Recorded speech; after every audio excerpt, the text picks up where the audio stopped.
Hello guys, and welcome back to my channel. In today's video we are going to be taking the engine apart, and we will be trying to see if we hopefully seeing what is the issue with this engine. So what I'm going to do is I'm going to set you up on the tripod now, and we'll get the engine taken apart. Like as you saw in the last video, it's on the stand in the shed, so we'll get started on that now.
So guys, this will be the top end teardown of the little blue ZX engine. Doesn't look too bad for the mileage and everything. Now we've got piston 1 and piston 4 exactly where they should be. I have put the pulley back on for the purpose of this test. Now this is really stiff to turn, so bear with me a second. I'll just bring 2 and 3 up to the top. So I've brought piston 2 and 3 up to the top, but before I show you guys that, early on in the time lapse you may have noticed that, I don't know if you can see it, but this belt is absolutely gone.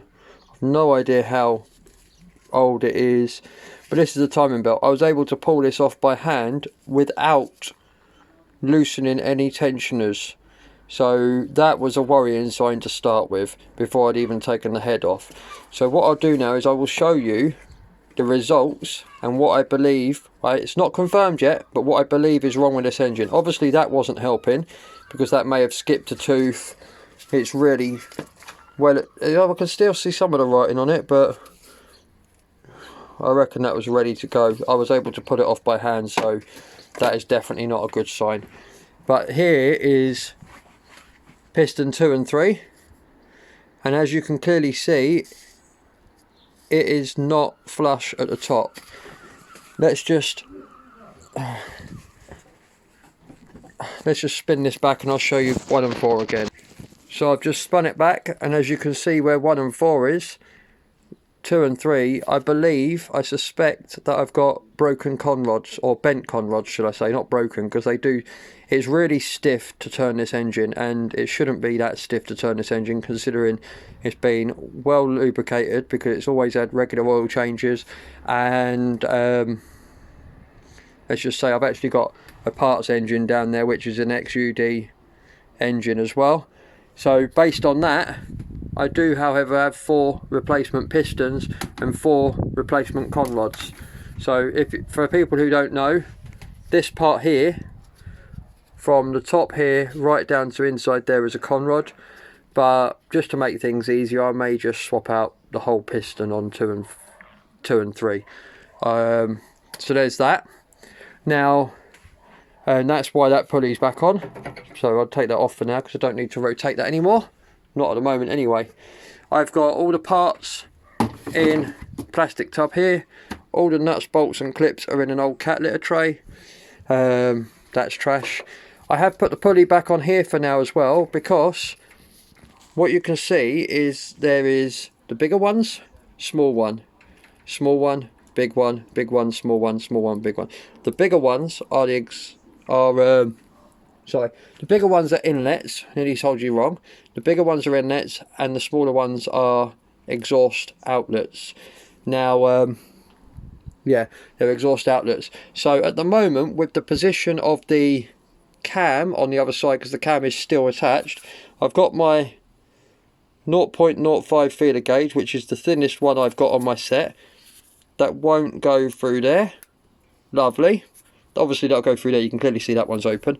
It will go through there because that one's slightly open, but it won't go through there.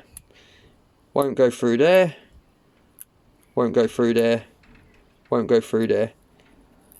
So that's not a problem, but we'll tackle this one for now and we'll get this one closed. That's not a problem because of the position of the cam. These are supposed to open and close, that's fine. But we'll tackle piston 1, which is good. Make sure that one closes up. These ones were closed, that one was slightly open, and that one's clearly open. So I will rotate the pulley and I'll bring you back when this one's closed and we'll test this one.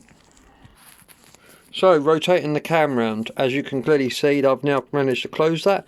That's completely sealed. That one's completely sealed. That's obviously on its 5-stroke. That one's open. That one's... So basically, let's go on to this one now and make sure both of these are closed. So I've rotated the cam a bit more, so you can see that piston 2, cylinder 2, they're not allowing my feeler gauge to go in. So we'll just do number 3, double check. Basically the reason we're checking this is to make sure that the valves are still seating correctly and the valve stems are not bent in any way. So I'm going to bring it back when I've rotated it to make sure these are both on their fire stroke, and then we'll put a feeler gauge in, because at the moment I can get that through there because obviously that's ready to go, and I can get that through there because that's ready to go. But we'll see if these close up nice and tight on their fire stroke as well. So onto 1, 2, 3, onto cylinder 3. That won't go in there, won't go in there. So now we'll do the same with number 4, and then we'll just because so far 1, 2 and 3 are good. All the valves seem to seat absolutely lovely. We'll check number 4, and I'll just rotate it again and we'll bring you back again. So onto cylinder number 4, fourth and final one. As we see there, the 0.05 feeler gauge won't go through the gap. So these are all working as they should. They're seating as they should. I will however have them all out, and we'll do a complete overhaul on this head.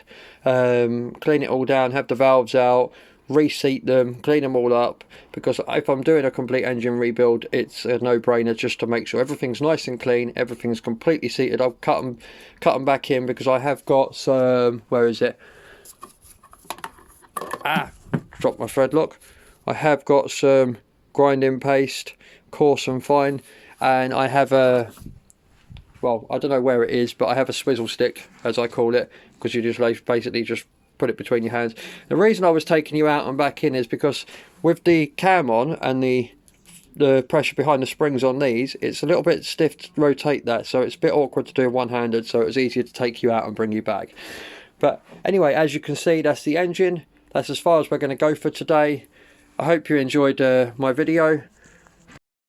Yeah, as I was saying, that's as far as I'm going for today. I hope you enjoyed the video, and I hope you've been able to see pretty well and enjoyed the time lapse, because that's a couple of hours with me messing about with that. So I can't expect you guys to watch a couple of hours, so it's definitely had to be on a time lapse.